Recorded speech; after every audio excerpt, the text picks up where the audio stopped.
conteúdo é sobre iluminismo, como acabei de citar, e então nós teremos uma apresentação sobre o nosso conteúdo. Mas o que foi o iluminismo?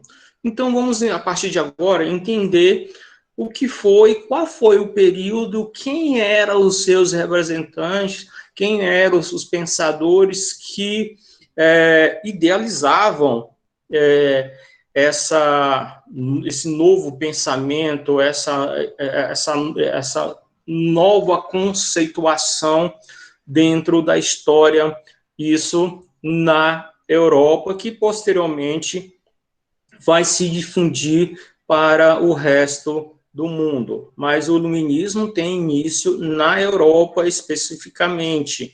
Posteriormente, ele vai se expandir para as demais sociedades do mundo. O iluminismo foi um movimento intelectual que surgiu durante o século XVIII na Europa, que defendia o uso da razão, no caso, a luz, a mente, no caso, a razão seria a luz da própria imaginação, da própria razão. A razão estaria acima de tudo. Então, as teorias, os conceitos estariam sendo iluminados pela própria razão. Contra um antigo regime, as trevas, quando eu falo o antigo regime, eles estariam lutando contra as monarquias absolutistas. Vimos que o Renascimento vai trazer a restauração da monarquia, no caso, a restauração do Estado. O Estado vai voltar a existir na Europa com o Renascimento, no caso, a pessoa do rei, o soberano vai estar reinstalado na sua cadeira e vai organizar as sociedades na Europa, e aí isso no final do século XIV e início do século XV, com o Renascimento. Já com esse Estado instalado, então vão começar a se organizar as monarquias absolutistas, onde o rei é soberano, tem todo o poder. Isso, durante esse período, final do século XIV até o século XVII, o Renascimento vai revolucionar toda a sociedade, todo o pensamento que até então estava vivendo num mundo de trevas, no caso, que vai ser conhecido como a Idade das Trevas, a Idade Média, porque não existia nenhum pensamento, nenhuma utilização de conceituação de revolução intelectual. E o Renascimento vai trazer isso consigo, vai criticar a Igreja Católica, vai criticar a forma como era conduzida as sociedades ali na Europa, e após a reinstalação desse pensamento científico, então, nasce, então, o pensamento iluminista, advindo aí do Renascimento, com a continuação de alguns posicionamentos e o surgimento de novos posicionamentos dentro do iluminismo. Então, o iluminismo pregava maior liberdade econômica e política. No caso, o iluminismo trazia um ideário de democracia para a sociedade europeia, e que posteriormente vai se espalhar para as demais nações, que vai impulsionar também a independência de várias outras nações baseadas com os ideários iluministas. Nós vamos ter a independência norte-americana e várias outras independências formuladas com o pensamento iluminista, até mesmo a nossa abolição vai estar baseada em cima do próprio iluminismo e vários outros fatos na história do Brasil também vão estar calçadas nos ideários iluministas que vão se expandir ao longo do período do século XVIII e início do século XIX. O iluminismo surgiu na França no século XVII, finalzinho do século XVII, e propunha o domínio do pensamento racional sobre o teocentrismo. Lembrando que o teocentrismo é o Deus está no centro de todas as explicações. A mesma base que o Renascimento trazia, uma crítica ao teocentrismo e a instauração do quê? Do antropocentrismo, o homem sendo o centro de toda essa discussão, o homem explicando através de suas próprias, das suas próprias ações, que predominavam na Europa desde a época medieval, no caso, o teocentrismo que existia e predominava ali na Europa desde desse período, que o Renascimento, desde o final do século XIV até o século XVII, lutava contra o teocentrismo, tentando implementar ou aplicar na sociedade europeia o antropocentrismo, o homem explicando através de suas próprias ações. De acordo com os filósofos iluministas, esta forma de pensamento tinha o propósito de jogar luzes nas trevas em que se encontrava grande parte da humanidade. No caso, quando ele fala jogar luzes nas trevas, é o homem deixar de viver em uma escuridão, que tendo um ser divino explicando os acontecimentos da humanidade, e esse homem vivendo em uma ilusão, e essa ilusão estar dentro da própria escuridão da sua mente. Então, o homem não pensava, o homem não estava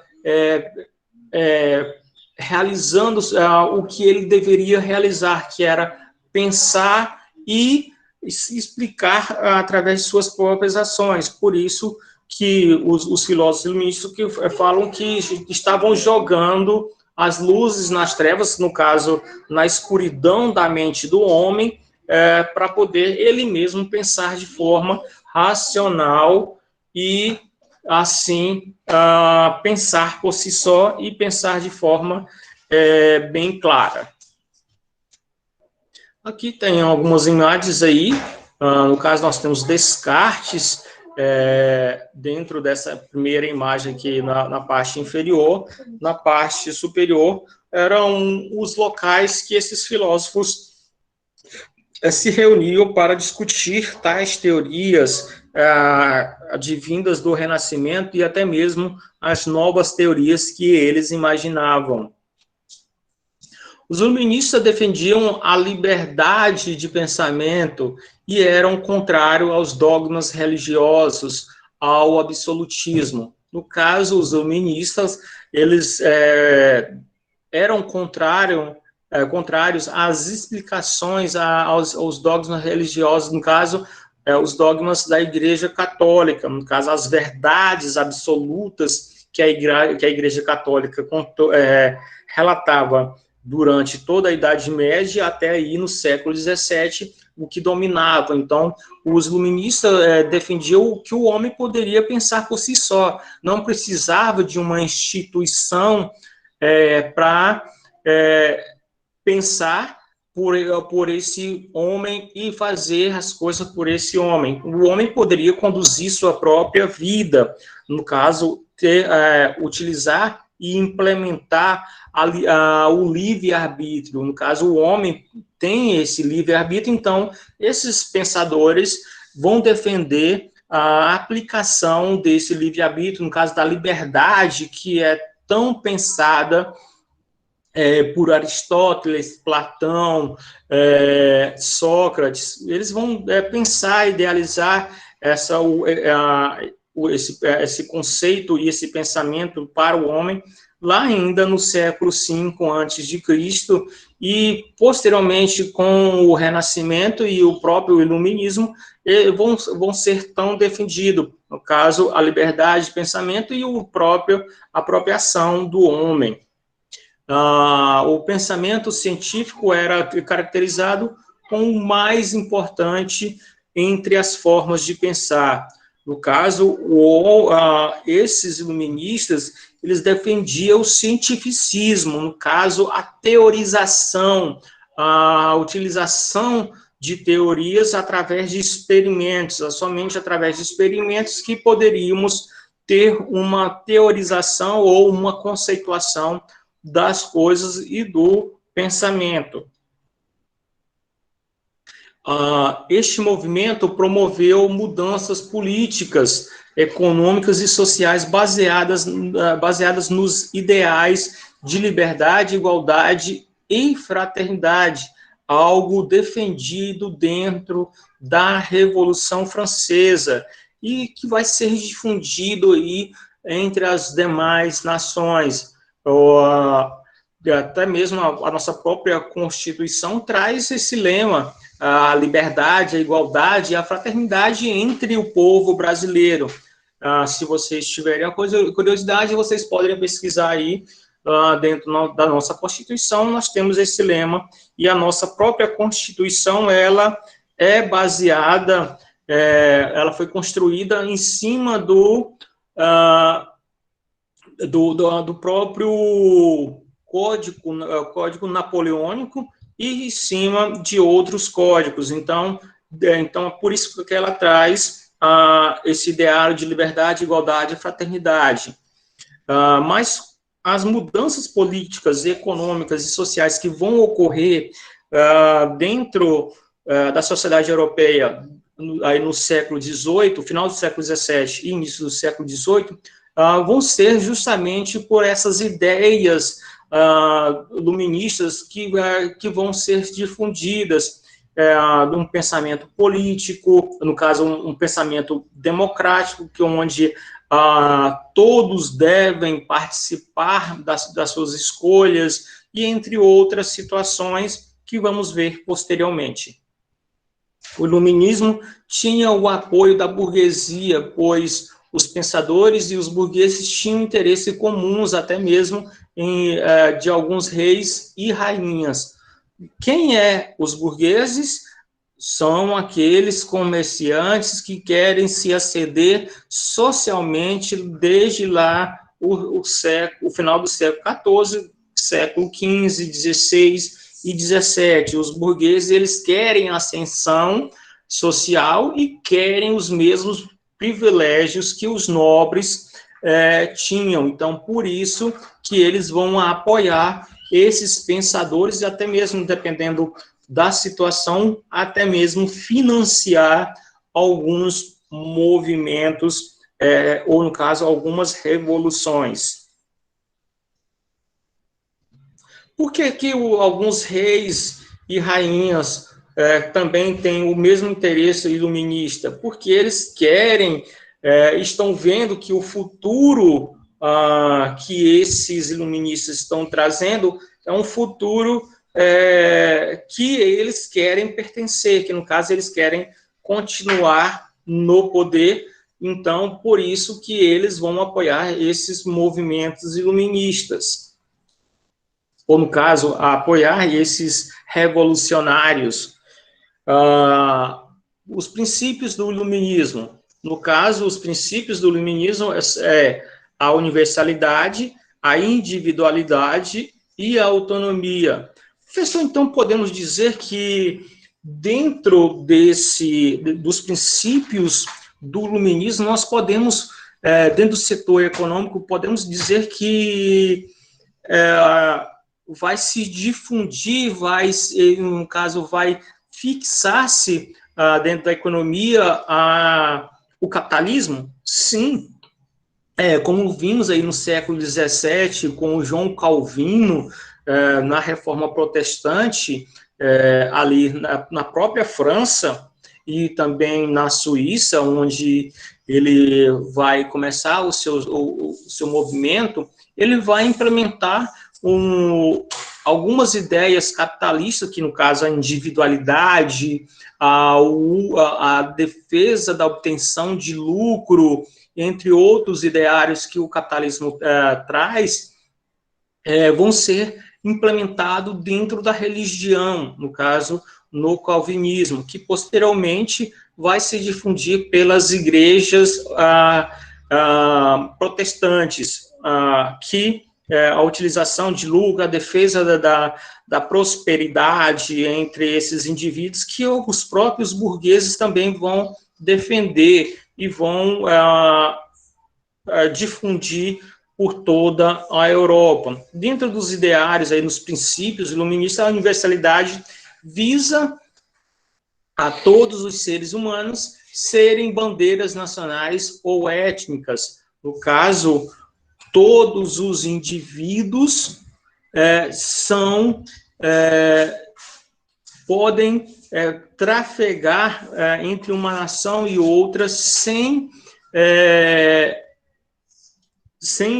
serem barrados. No caso, todos os seres humanos sem barreiras nacionais ou étnicas. No caso, qualquer indivíduo da nação francesa pode circular pela nação alemã, assim sucessivamente, ou, no caso, os ciganos poderiam circular dentro da França, entre outras etnias, outros povos também poderiam trafegar sem nenhum empecilho. A individualidade, cada um é único, no caso, cada um por si e Deus por todos. A individualidade vai defender justamente isso. Cada um é único, cada indivíduo é específico, então cada um tem seu próprio pensamento. Eles faziam essa defesa e cada um deveria defender o seu individual, o seu privado. Autonomia. Os homens são aptos a pensar por si mesmos, sem interferência da religião ou da ideologia, crenças, tradições, mitos. Professor, mas isso é contraditório, essa questão da autonomia. Se esse princípio defende a autonomia desse indivíduo sem uma interferência ou da religião ou da ideologia, mas como eles vão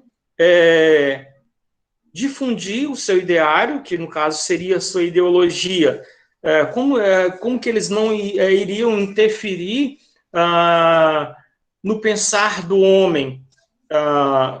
Isso fica meio fechado, não ficaria? No caso, vamos tentar compreender essa autonomia dentro dos princípios iluminista. Os homens são aptos a pensar por si mesmos, sem a interferência da religião ou da ideologia. No caso, essa autonomia seria, no caso da ideologia religiosa, não seria das ideologias do próprio movimento, seria a ideologia da própria religião.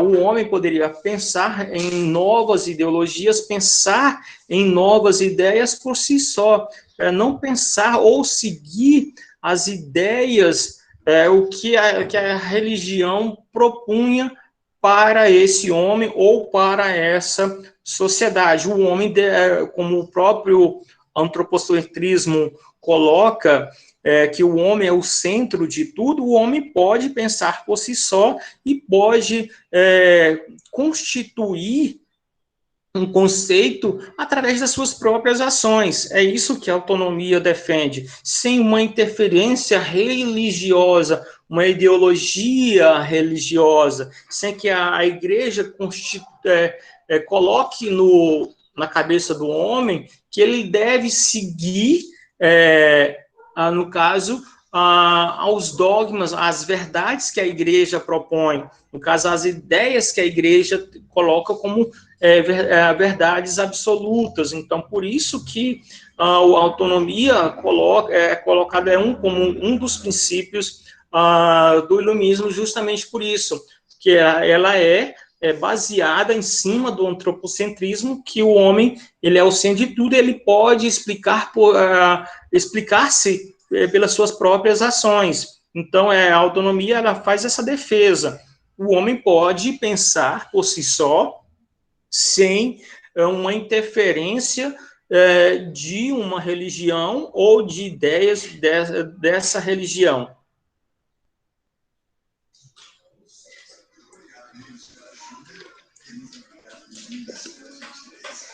O modo de pensar dos iluministas se difundiu por muitos países da Europa. Manifestou-se na Holanda, na Inglaterra, na França, onde se tornou uma doutrina.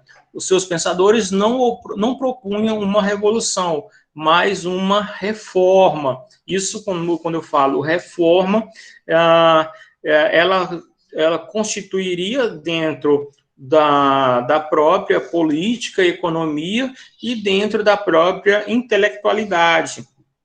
Essa reforma seria uma mudança de pensamento e de ação.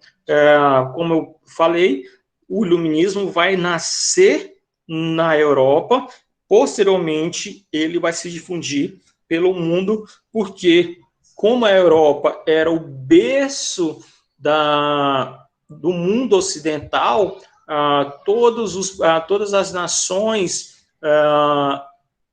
ali, como se diz, bebia de tudo que era produzido no campo intelectual, no campo econômico, e assim sucessivamente. Então, tudo o que acontecia nas demais nações era idealizado aqui na Europa, no período aí do século XIV, do século XV, XVI e XVII, tudo era oriundo daqui, das nações europeias, porque essas nações europeias, elas tinham um grande número de colônias que vai se dar aí com essa reestruturação do Estado na Europa, que vai suceder-se posteriormente com o mercantilismo, com essa necessidade de novos mercados consumidores e também produtores de matéria-prima.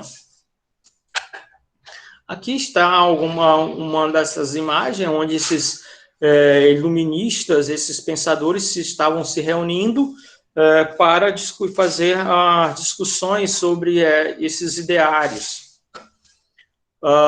Os iluministas defendiam um Estado constitucional, ou seja, a existência de uma autoridade nacional central como poderes bem definidos e limitados e ampla margem de liberdade civil. No caso, nós teríamos aí um representante central, mas os seus poderes eram limitados, teriam a constituição de leis que iriam limitar a sua ação. Ele não teria um poder total como os reis. Esse representante desse novo Estado pensado pelos iluministas, no caso, esse Estado constitucional, seria regido por leis, normas e regras, limitando não somente o poder desse representante, mas também da própria população. A população não teria essa liberdade total. No caso, essa liberdade civil, ela também estava condicionada ou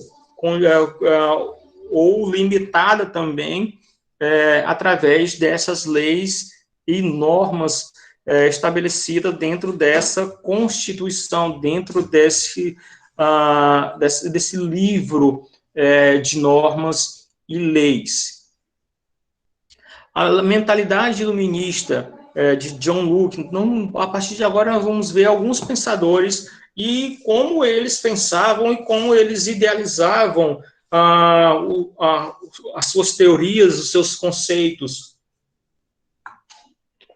para esse novo mundo que era idealizado com essa luz na razão, no caso, no pensamento do homem. Nosso primeiro pensador é John Locke.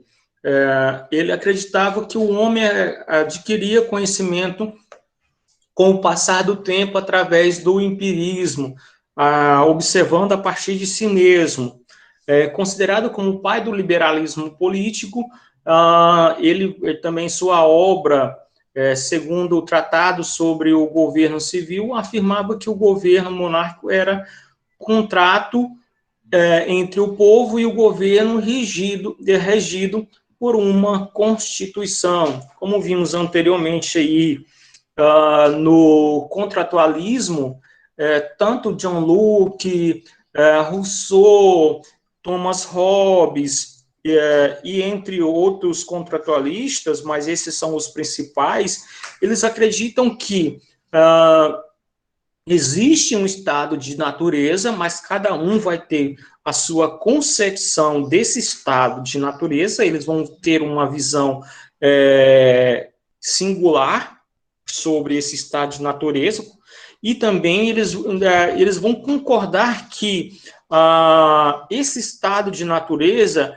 ele deve ser regido por um contrato entre no caso, o governante e a sociedade civil. Esse contrato ele vai estabelecer essas regras. No caso, esse contrato seria essa Constituição que vimos anteriormente. Então, esse contrato entre a sociedade e o representante político que vai fazer essa organização dessa sociedade. Somente através desse contrato que vai haver uma sociedade estável, equilibrada entre todos os indivíduos. Então, vai deixar, como o próprio Hobbes fala, vai deixar de existir o estado de guerra, um lutando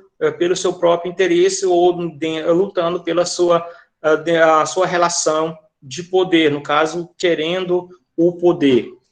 John Locke, ele imagina que essa monarquia também, no caso, esse Estado, ele pode e deve ser regido por um contrato. No caso aqui, são a imagem de John Locke e Voltaire, também o Voltaire também defende a questão do liberalismo político e também de um pensamento econômico, que são os dois, tanto à esquerda minha está John Locke e à direita minha está Voltaire. Mas vamos lá ver qual é o ideário, o pensamento de Voltaire. Voltaire, ele defendia a liberdade do pensamento e não poupava a crítica à intolerância religiosa. No caso, Voltaire, ele vai defender e criticar alguns posicionamentos contra a religião. Foi o mais destacado filósofo iluminista durante sua estada na Inglaterra. Publicou as Cartas Filosóficas, elogiava as liberdades inglesas, atacava o absolutismo e a intolerância contra as religiões, no caso, contra o protestantismo, contra a própria Igreja Católica em alguns momentos, mas na grande maioria ele defendia essa intolerância contra o protestantismo, que era bastante forte, aplicado tanto pela Igreja Católica quanto pelos seus seguidores.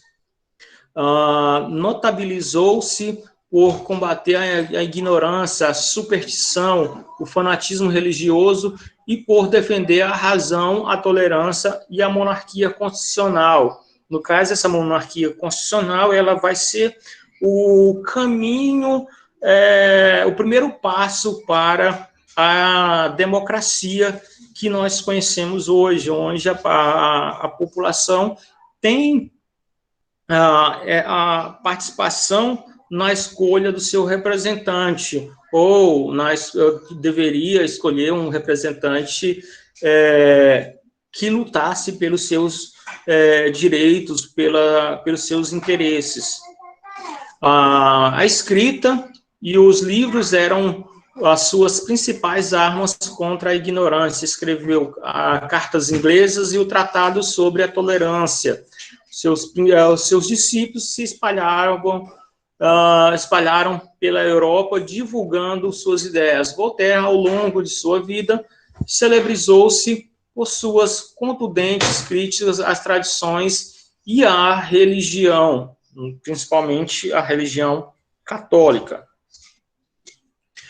Denis Diderot e Rousseau, no caso, Rousseau aí nunca se conseguirá ser sábio se primeiro não se for traquinas. Então, no caso, para você ser um sábio, um intelectual, você tem que fazer algumas traquinagens para poder chegar no patamar da intelectualidade. Isso, uma visão de Rousseau. Mas quem foi Diderot? Diderot foi o responsável pela organização de uma grande enciclopédia publicada entre 1751 e 1752, que continha as novas ideias. O Diderot ele vai reunir todos os pensamentos de todos esses pensadores, todos esses iluministas, todos esses intelectuais, e vai reunir todas essas obras em um único livro. No caso, a enciclopédia é justamente isso, uma reunião de livros em um único objeto, em um único outro livro. No caso, Denis Diderot, ele vai reunir todos os livros, todos os conceitos e pensamentos desses iluministas em um único livro, e vai ser condenado e vai ser proibido a sua enciclopédia pela Igreja Católica. A Igreja Católica vai proibir a enciclopédia de Diderot porque reunia todas essas críticas desses pensadores, todas essas reformas que esses pensadores propunham para a Europa e para esses governos dessas nações. Então, a Igreja Católica vai condenar e vai proibir, vai ser um dos índices que a Igreja Católica vai colocar para as populações, no caso, para as nações europeias, de difundir ou de circular entre essas nações. O governo condenou a obra, proibindo a sua divulgação em suas oportunidades. Diderot foi auxiliado por um matemático, D'Alembert, tendo como colaboradores a maior parte dos novos pensadores e escritores. Então, no caso aí, a Igreja Católica vai proibir juntamente com alguns governos. Por que alguns governos vão proibir? Porque uma grande maioria desses governos, eles eram, como eu posso colocar, aconselhados pelas igrejas católicas, pela Igreja Católica, desculpa. Uma grande maioria desses reis, desses monarcas absolutistas, estavam ainda ali com a Igreja Católica empenduradas no seu pescoço, ali aconselhando, falando o que é bom e o que é ruim para si.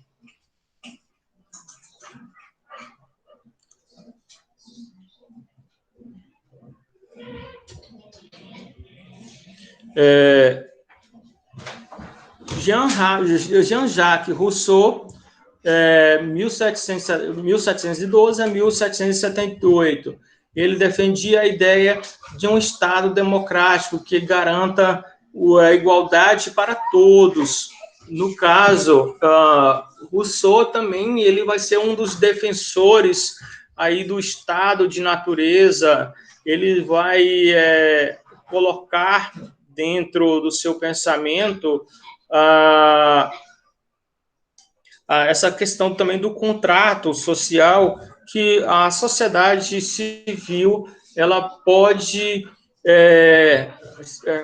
organizar-se através do estabelecimento dessa ação entre o governo e a sociedade civil para poder que haja uma estabilidade, um equilíbrio entre os indivíduos desse Estado. Foi um democrata convicto, suas ideias foram expostas num tratado de educação e, principalmente, o contrato social, a sua obra máxima. Nesse seu livro, o Contrato Social, ele vai defender a democracia, a implementação da democracia dentro das sociedades como algo maior para aquela sociedade.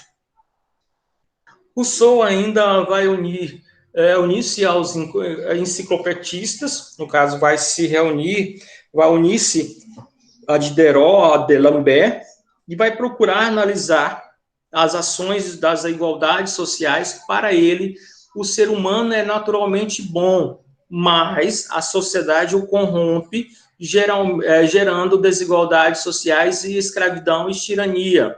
No caso, Rousseau opõe-se a Hobbes, onde o Hobbes coloca que o homem é mau por natureza, pela sua própria existência, o homem é mau, é um animal. Rousseau opõe ao pensamento de Hobbes. Então, Rousseau coloca que o homem é naturalmente bom, a sociedade que vai corromper e vai fazer ele se tornar mal, então ele vai lutar pelos seus interesses, porque a própria sociedade vai fazer com que ele se torne a pessoa que ele vai ser. No caso, Rousseau defende que o homem é influenciável. O homem ele pode se corromper a qualquer momento. As ideias foram seguidas por Robespierre e outros líderes da Revolução Francesa.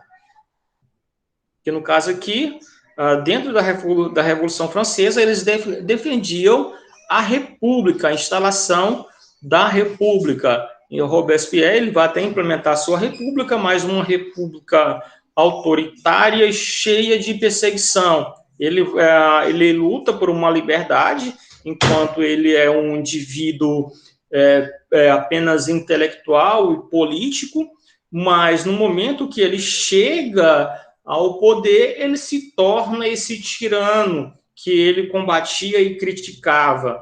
Então, por isso que o pensamento de Rousseau faz um certo efeito. Se for fazer uma análise sobre essa defesa de Rousseau em cima de Robespierre, até, de certa forma, Rousseau estava certo. Então, a própria sociedade vai corromper Robespierre e ele vai se tornar esse tirano. No caso, o poder vai subir a cabeça de Robespierre e vai fazer com que ele se torne esse tirano que ele tanto criticava. Montesquieu, o nosso próximo iluminista, ele defendeu a divisão do poder político em legislativo, executivo e judiciário. Então, no caso, Montesquieu ele vai fazer a defesa dos três poderes dentro do Estado. No caso, ele vai fazer a defesa do executivo, que no caso, na República, nós temos o presidencialismo e também temos o parlamentarismo.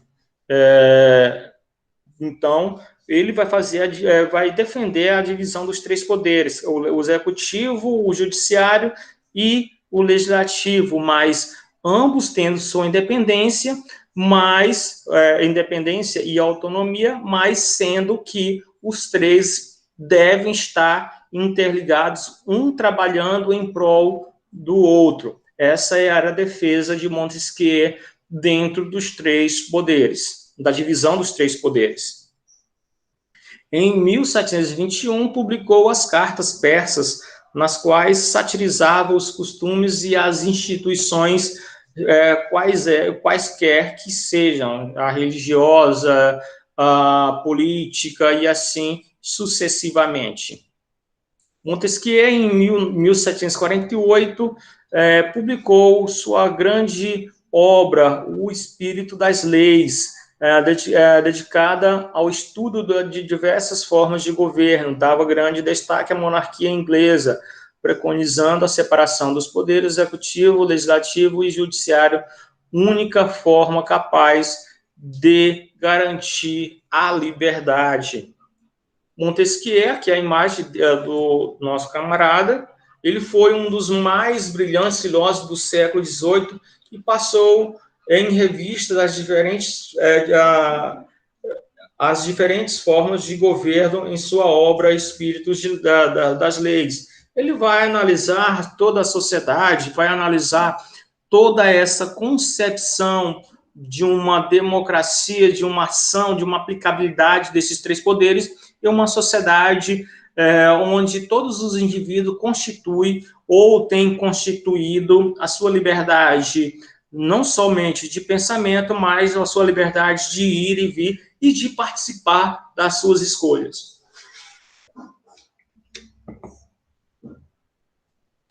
Os principais filósofos iluministas vão ser David Hume, Adam Smith, Immanuel Kant, Benjamin Constant.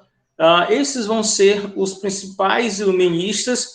Professor, mas esses outros não eram iluministas? Sim, eles eram iluministas, mas esses quatro indivíduos vão ser mais enfatizados do que esses demais que nós analisamos anteriormente.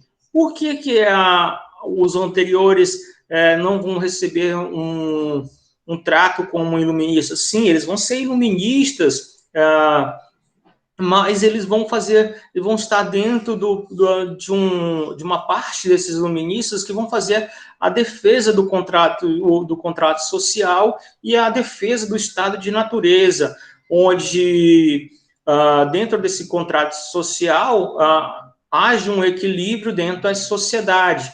Já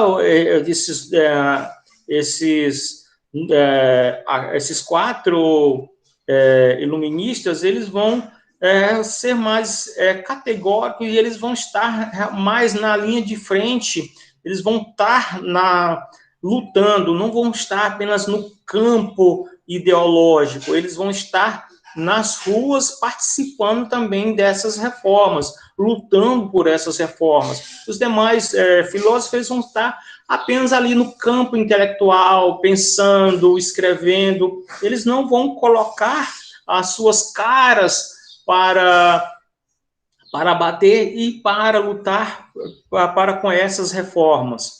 David Hume ele foi um importante historiador e filósofo iluminista escocês, refutou o princípio da causalidade e defendeu o livre-arbítrio e o ceticismo radical. No caso, o ceticismo, eu creio que todos saibam, que você não acredita em nada, você está sempre duvidando, não existe uma verdade absoluta, tudo é questionável e tudo pode ser questionado. Então, David Hume ele fazia parte e defendia esse ceticismo radical. Mas existe outro tipo de ceticismo, professor? Sim, tem, como já vimos lá na primeira série, existe o ceticismo dogmático, onde eles acreditam em uma certa possibilidade de uma verdade, mas eles continuam criticando aquela verdade absoluta. Adam Smith, ele é um economista e filósofo inglês, grande defensor do liberalismo econômico. Nós já analisamos um pouco o Adam Smith lá na primeira série também. Ele vai fazer a defesa da liberdade de mercado, ele vai colocar dentro do seu liberalismo econômico a não intervenção do Estado na economia. O Estado ele deve se conter ou não intervir não somente no campo político, mas também na economia. Ele tem que deixar o comércio, a indústria livre e, no caso, a economia agir por si só, sem uma intervenção do Estado. Immanuel Kant, o importante filósofo alemão, desenvolveu seus pensamentos nas áreas da epistemologia, ética e metafísica. No caso, Immanuel Kant, ele vai, epistemologia, ele vai defender que é a conceituação, a teorização do pensamento, da ética, que no caso a filosofia ética, e da metafísica, a defesa de uma utilização de uma conceituação através da natureza, mas utilizando alguns outros princípios para a conceituação. Benjamin Constant, ele é escritor, filósofo e político francês de origem suíça. Ele vai defender a sua defesa principal, ideal de liberdade individual. Então, no caso, ele vai fazer a defesa da liberdade individual, Benjamin Constant.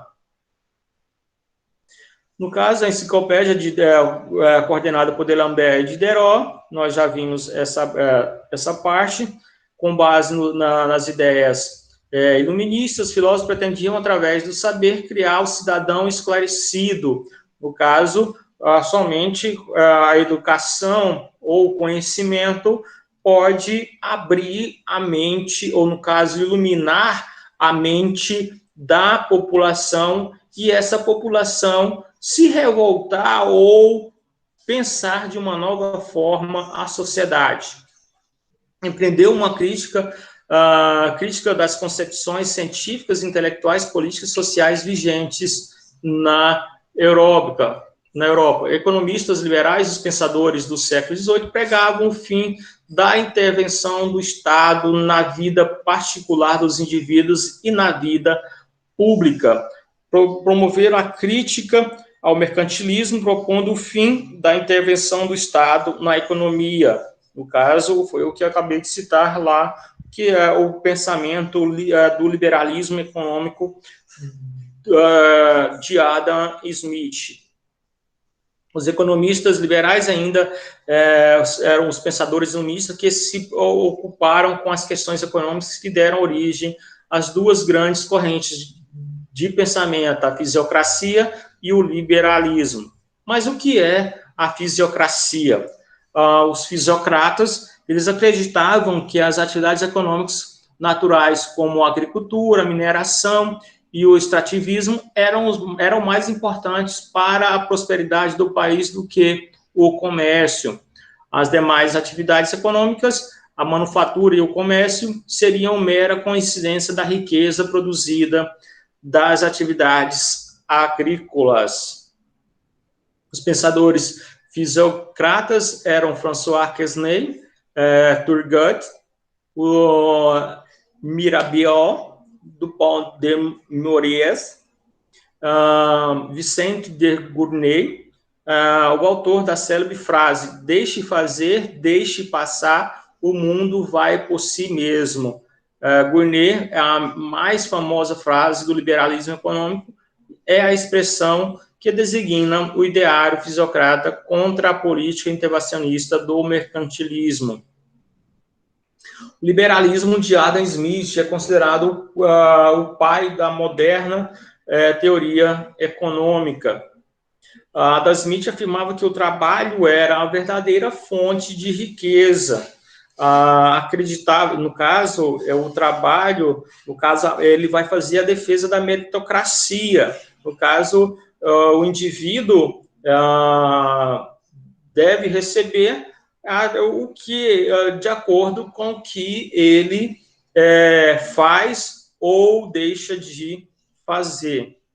Acreditava que certa interferência governamental na economia eram toleráveis, desde que se destinasse a prevenir a injustiça e a opressão ou a incentivar a educação e proteger a saúde pública. No caso, o liberalismo de Adam Smith, o Estado poderia se intervir, mas se fosse no campo da educação e da saúde pública.